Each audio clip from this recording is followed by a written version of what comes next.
What is theology?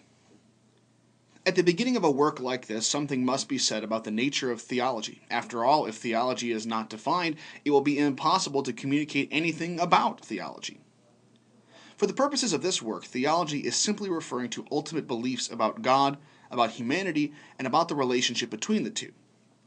In my judgment, one of the most interesting and helpful statements about the task of theology comes from Karl Barth, who says, "Dogmatics, or theology, as such does not ask what the apostles and prophets said, but what we must say on the basis of the apostles and prophets." Theology is a subjective accounting of an objective reality.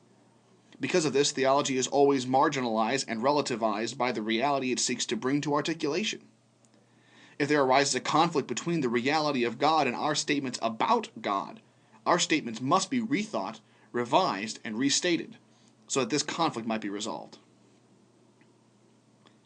Another important point about theology is that it is not just something for academics and professional theologians to discuss.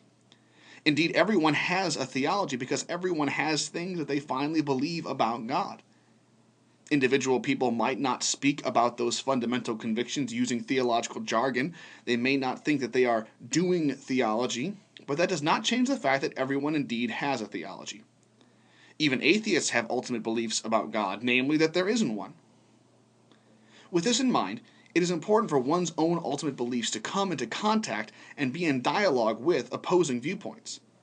Ideally, as many people encounter God and strive to articulate their fundamental convictions about this reality, we can engage in a kind of theological triangulation, where the tensions between the witnesses can come together to yield a more dynamic and authentic understanding of God.